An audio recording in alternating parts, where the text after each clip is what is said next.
ಗೋವಿಂದ ಪಟ್ಟದೇವರು ಅಂತಕ್ಕಂಥ. ಬಹುಶಃ ನನಗೊಂದು ಶರಣರ ಒಂದು ಮಾತು ನೆನಪುತ್ತದೆ.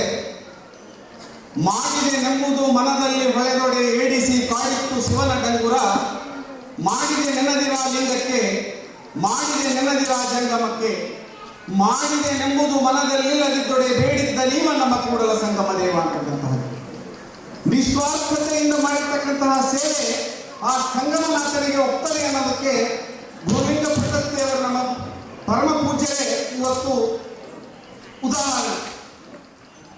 ಅವರು ನಾನು ಮಾಡಿದೆ ಎನ್ನುವ ಅಹಂಭಾವ ಇಲ್ಲದೆ ನಿಸ್ವಾರ್ಥತೆಯಿಂದ ಮಾಡಿರ್ತಕ್ಕಂತಹ ಈ ಸೇವೆ ಏನಿದೆಯಲ್ಲ, ಇದು ಆ ದೇವರಿಗೂ ಕೂಡ ಅರ್ಪಿತವಾಗ್ತದೆ ಅಂತಕ್ಕಂತಹ ಅಂತಹ ಪರಮ ಪೂಜ್ಯ ಈ ಸೇವೆ ಏನಿದೆಯಲ್ಲ, ಅದು ಗಡಿನಾಡ ಭಾಗದಲ್ಲಿ ಇವತ್ತು ಗಡಿನಾಡ ಚೇತನರು ಅನ್ನತಕ್ಕಂತಹ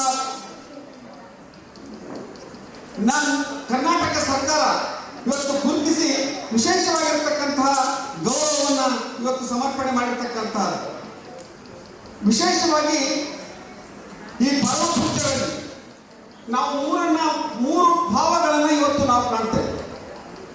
ಒಂದು ಕರುಣೆ, ಎರಡು ಮಮತೆ, ಇನ್ನೊಂದು ತ್ಯಾಗ. ಈ ಮೂರರ ಸಂಕೇತ ಪರಮ ಪೂಜ್ಯ ಶ್ರೀಗಳು ಅಂತಕ್ಕಂತಹ.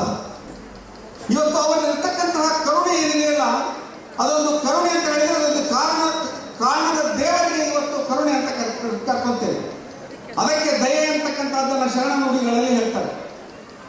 ಮಮತೆ ಅದೊಂದು ಕರುಣಿನ ಬಳ್ಳಿ, ತಾಯಿಯ ಹೃದಯ ಯಾರಿಗಿರ್ತದೋ ಅದು ಮಮತೆ ಇರ್ತಕ್ಕಂತಹದ್ದು. ಮೂರು ತ್ಯಾಗ.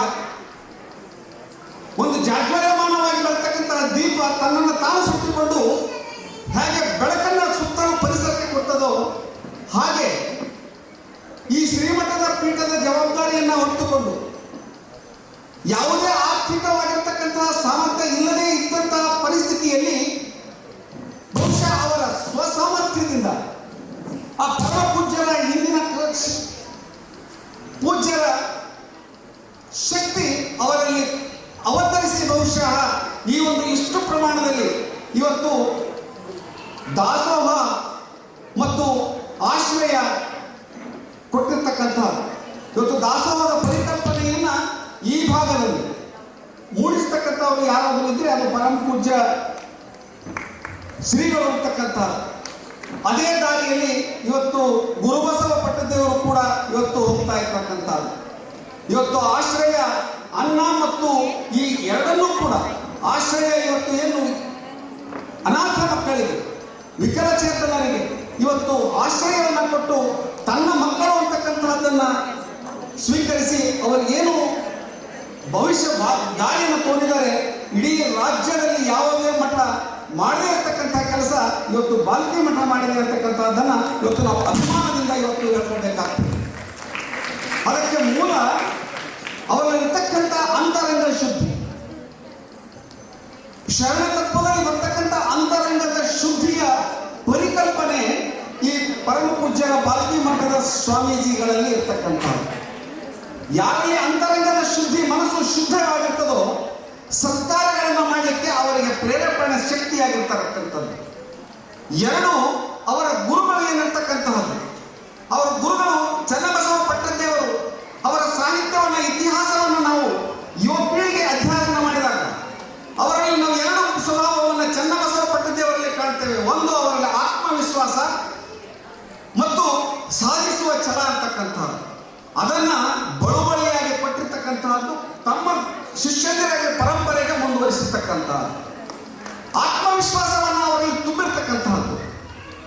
ಆ ಆತ್ಮವಿಶ್ವಾಸವನ್ನು ತುಂಬಿರ್ತಕ್ಕಂಥ ಕಾರಣಕ್ಕಾಗಿ ಇವತ್ತು ಈ ಕರ್ನಾಟಕದ ಮುಕ್ಕುಟಪ್ರಾಯವಾಗಿರ್ತಕ್ಕಂಥ ಈ ಬೀದರ್ ಜಿಲ್ಲೆಯಲ್ಲಿ ಹೊಸ ಒಂದು ಮನ್ವಂತರ ಇವತ್ತು ಪ್ರಾರಂಭವಾಗಿರ್ತಕ್ಕಂಥದ್ದು.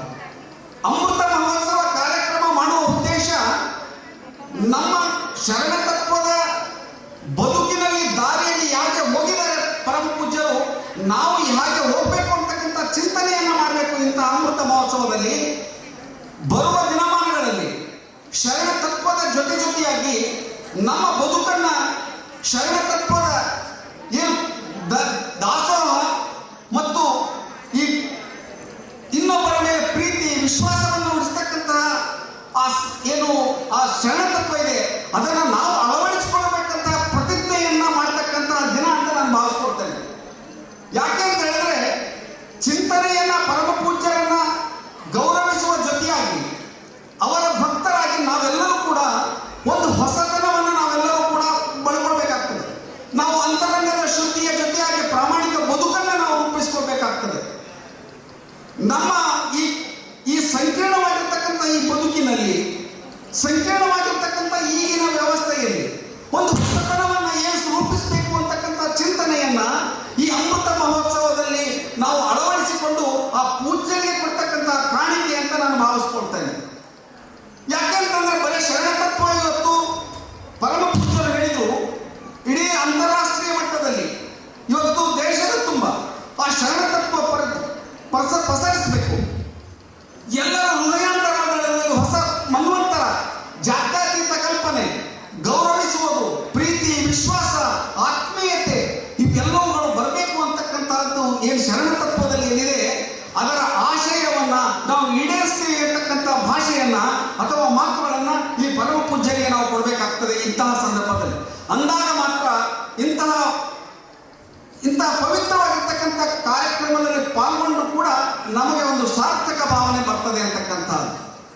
ಅವರ ಪರಮ ಪೂಜ್ಯರು ಮಾಡಿರ್ತಕ್ಕಂತಹದ್ದು ಹೇಗೆ ಅಂತಂದ್ರೆ ಕಾಯಕ ತತ್ವಕ್ಕೆ ಹೆಚ್ಚು ಒತ್ತನ್ನು ಕೊಟ್ಟಿರ್ತಕ್ಕಂಥದ್ದು. ತನು ಮನ ಇವೆರಡುಗಳನ್ನು ಬಳಸಿ ಮಾಡಿರ್ತಕ್ಕಂತಹ ಕಾಯಕ ಅದು ಕೂಡಲ ಸಂಗಮನಾಥನಿಗೆ ಅರ್ಪಿತವಾಗ್ತದೆ ಅಂತಕ್ಕಂಥದ್ದನ್ನ ಶರಣರು ಹೇಳ್ತಾರೆ. ತನು ಮನ ಬಳಸಿ ಗಳಿಸಿ ತಂದು ಮಾಡುವ ನಿಸ್ವಾರ್ಥ ಸೇವೆಯೇ ದಾಸೋಹ ಅಂತಕ್ಕಂಥದ್ದನ್ನ ಹೇಳ್ತಾರೆ. ಅಂತಹ ಸದ್ಭಕ್ತನ ಪಾದವ ತೋರಯ್ಯ ತಂದೆ.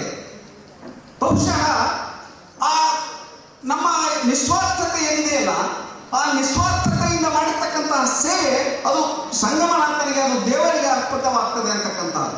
ಅಂತಹ ಪವಿತ್ರವಾಗಿರ್ತಕ್ಕಂತಹ ಕಾರ್ಯವನ್ನ ತನು ಮನವನ್ನ ಅರ್ಪಿಸಿ ಕಾಯಕವನ್ನ ಮಾಡಿರ್ತಕ್ಕಂತಹದ್ದು ಆ ಪರಮ ಪೂಜ್ಯರನ್ನ ಅನುದಿನವೂ ಕೂಡ ನಾವು ಕೂಡ ನೆನಪು ಮಾಡಿಕೊಳ್ಳೋಣ. ಆ ದಾರಿಯಲ್ಲಿ ನಾವು ಕೂಡ ಸಾಗೋಣ ಅಂತಕ್ಕಂತಹ ಮಾತುಗಳನ್ನು ಹೇಳಿ ನಮ್ಮ ಒಂದು ಮಾತನ್ನ ಹೇಳ್ತೇನೆ. ನಮ್ಮ ಅಂತರಂಗದ ಪರಿಶುದ್ಧಿ ಆಗ್ಬೇಕು ಅಂತಕ್ಕಂಥದ್ದು ಶರಣರ ಆಶಯ ಏನಿದೆಯಲ್ಲ, ಅಂತರಂಗದ ಶುದ್ಧಿ ನಮ್ಮ ಮನಸ್ಸಿನ ಒಂದು ಹೊಸ ಕಲ್ಪನೆ ಹುಟ್ಟು ಹಾಕ್ತದೆ.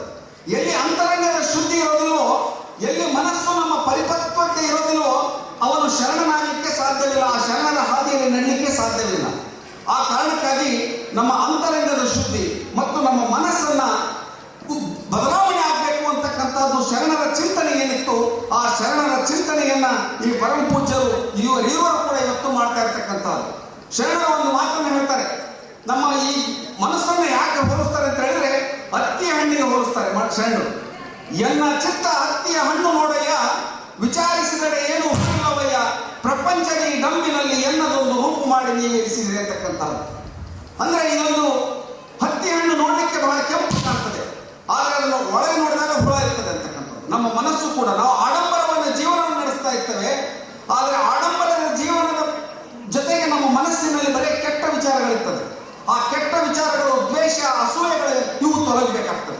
ಆ ತೊಲಗಲಿಕ್ಕೆ, ಮನ ಪರಿವರ್ತನೆ ಮಾಡಲಿಕ್ಕೆ ಅಮೃತ ಮಹೋತ್ಸವದಲ್ಲಿ ಉಪನ್ಯಾಸಗಳನ್ನು ಇರ್ತಕ್ಕಂತಹದ್ದು ಪರಿಪಾಠ. ಯಾಕಂತಂದ್ರೆ ಆ ಭಕ್ತರ ಮನಸ್ಸು ಪರಿವರ್ತನೆ ಆಗಬೇಕು, ನಾವು ಹೊಸ ಬದುಕನ್ನ, ಹೊಸ ದಾರಿಯನ್ನ ಕಲ್ಕೊಳ್ಬೇಕು ಅಂತಕ್ಕಂಥ ಕಾರಣಕ್ಕಾಗಿ ಇವತ್ತು ಅನೇಕ ಉಪನ್ಯಾಸಕರು ಪರಮ ಪೂಜ್ಯರ ದಾರಿಯನ್ನ, ನಡೆದು ಬಂದಿರತಕ್ಕಂಥ ದಾರಿಯನ್ನ ಹೇಳ್ತಕ್ಕಂಥದ್ದು ನಮ್ಮ ಮನಸ್ಸು ಪರಿವರ್ತನೆಯಾಗಿ ಈ ಬದುಕಿನಲ್ಲಿ, ಸಂಕೀರ್ಣವಾಗಿರ್ತಕ್ಕಂಥ ಈ ಬದುಕಿನಲ್ಲಿ ಒಂದು ಹೊಸ ವ್ಯವಸ್ಥೆ, ಜಾತ್ಯತೀತ ಕಲ್ಪನೆ ಎಷ್ಟು ಇವತ್ತು ವಿತರಿತ ಆಗಿರ್ತಕ್ಕಂಥದ್ದು.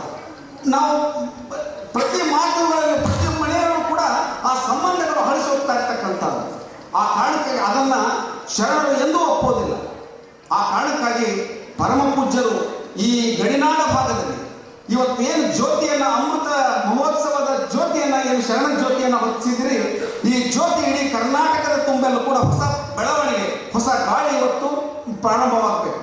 ಈಗ ಪರಮ ಪೂಜ್ಯರ ಅಧ್ಯಕ್ಷತೆಯಲ್ಲಿ ಇವತ್ತು ಒಂದು ವಿಶಿಷ್ಟವಾಗಿರ್ತಕ್ಕಂಥ ಕಲ್ಯಾಣ ಕರ್ನಾಟಕ, ಮತ್ತೆ ಕಲ್ಯಾಣ ಕರ್ನಾಟಕ ಅನ್ನುವ ಅಭಿಯಾನದಲ್ಲಿ ಇವತ್ತು ಏನು ಅಭಿಯಾನ ಹೊರಡ್ತಾ ಇದ್ದಾರೆ, ಬಹುಶಃ ನಮಗೆಲ್ಲರಿಗೂ ಯುವ ಪೀಳಿಗೆಗೆ ಒಂದು ದಾರಿದೀಪವಾಗ್ತದೆ ಅಂತಕ್ಕಂಥದ್ದು. ಯಾಕಂದ್ರೆ ಆ ಬಸವಣ್ಣನವರು ಕಂಡಿರ್ತಕ್ಕಂಥ ಕಲ್ಯಾಣದ ಕನಸು ಮತ್ತೆ ಪುನರುಜ್ಜೀವನ ಆಗ್ಬೇಕಾಗಿದೆ ಅಂದ್ರೆ ನಾವೆಲ್ಲರೂ ಕೂಡ ಆ ಪರಮ ಪೂಜ್ಯರ ಶರಣರ ಚಿಂತನೆಯಲ್ಲಿ ಹೋದಾಗ ಮಾತ್ರ ಸಾಧ್ಯ ಅಂತಕ್ಕಂಥ ಅಂತಕ್ಕಂತಹದ್ದನ್ನ ಈ ಸಂದರ್ಭದಲ್ಲಿ ಹೇಳ್ತಾ, ನಮ್ಮ ಮನಸ್ಸನ್ನು ನಾವೆಲ್ಲರೂ ಕೂಡ ಕಲುಷಿತವಾಗಿರ್ತಕ್ಕಂಥ ಮನಸ್ಸುಗಳನ್ನು ಹೊಡೆದಾಕಿ ಒಂದು ಹೊಸತನವನ್ನ ತರೋಣ ಅಂತಕ್ಕಂಥ ಮಾತುಗಳನ್ನು ಈ ಸಂದರ್ಭದಲ್ಲಿ ಹೇಳ್ತೇನೆ.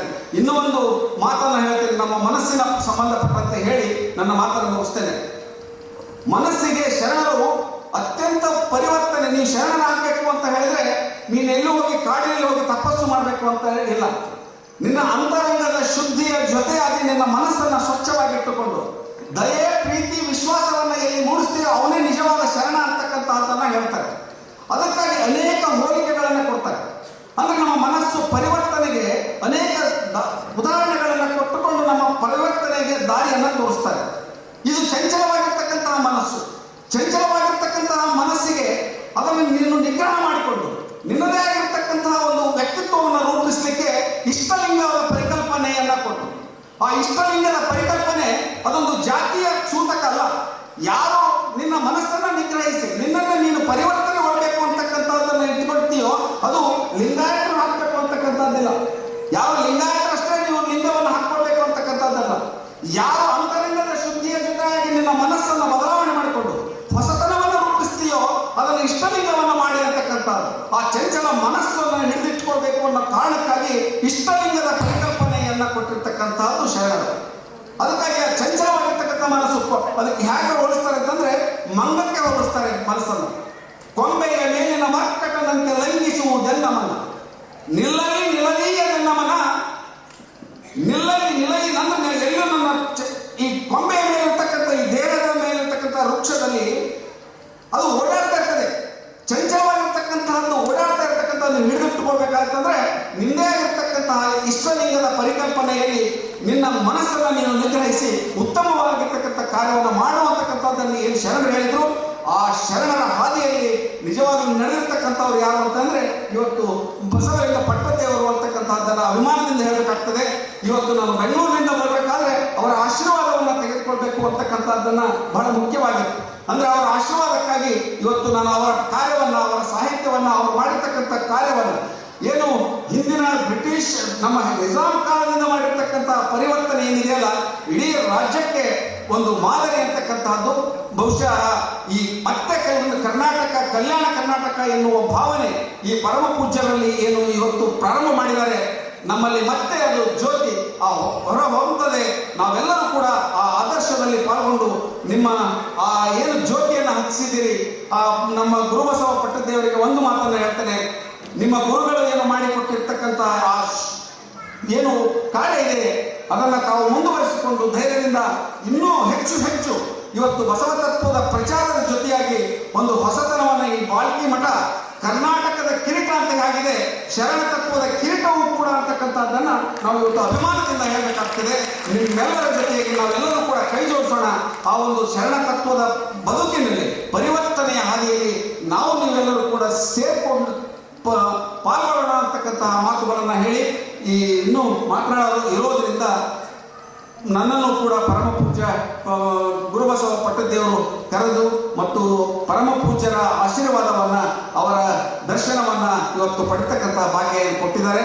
ಅದಕ್ಕಾಗಿ ನಮ್ಮ ಶ್ರೀಮಠಕ್ಕೂ ಕೂಡ ನನ್ನ ವೈಯಕ್ತಿಕವಾಗಿ ಅನಂತವಾಗಿರ್ತಕ್ಕಂಥ ಧನ್ಯವಾದಗಳನ್ನ ಅರ್ಪಿಸಿ, ಬಹುಶಃ ಇದೊಂದು ಅಮೃತ ಮಹೋತ್ಸವ, ನಮ್ಮೆಲ್ಲರ ಬದುಕಿನ ಪರಿವರ್ತನೆಯ ಹಾದಿ ಅಂತಕ್ಕಂಥದ್ದನ್ನ ಒಂದು ಹೊಸ ಜ್ಯೋತಿ ಇವತ್ತು ಕರ್ನಾಟಕದಲ್ಲಿ ನಾಳೆ ಮುಂದಿನ ತಿಂಗಳ ಏನು ಪ್ರಾರಂಭವಾಗ್ತದೆ ಅದರ ನಡಿಗೆ ಇಲ್ಲ, ಮತ್ತೆ ಬಸವಣ್ಣ ಹುಟ್ಟಿ ಬಂದ ಅಂತಕ್ಕಂಥ ಭಾವನೆ ನಮಗೆ ಅವರ ರೂಪದಲ್ಲಿ, ಅವರ ಹೃದಯಾಂತರಗಳಲ್ಲಿ ಮತ್ತೆ ಜ್ಯೋತಿ ಬೆಳಗಿತು ಅಂತಕ್ಕಂತಹದ್ದನ್ನ ನಾವೆಲ್ಲರೂ ತಿಳಿದುಕೊಂಡು ಆ ಜ್ಯೋತಿಯ ಮೂಲಕ ಇಡೀ ಕರ್ನಾಟಕ, ಕಲ್ಯಾಣ ಕರ್ನಾಟಕ ಭಾಗದಲ್ಲಿ ಹೊಸ ಮನ್ವಂತರವನ್ನ ಪ್ರಾರಂಭ ಮಾಡೋಣ ಅಂತಕ್ಕಂಥ ಮಾತುಗಳನ್ನ ಹೇಳಿ ಈ ನನ್ನ ಪವಿತ್ರವಾಗಿರ್ತಕ್ಕಂಥ ಒಂದು ಎರಡು ನುಡಿ ನಮನಗಳನ್ನ ಅರ್ಪಿಸಿ ನನ್ನ ನಾಲ್ಕು ಮಾತುಗಳನ್ನು ಮುಗಿಸ್ತೇನೆ. ಶರಣ ಶರಣ. ರಾಷ್ಟ್ರೀಯ ವಿಚಾರ ಸಂಕಿರಣ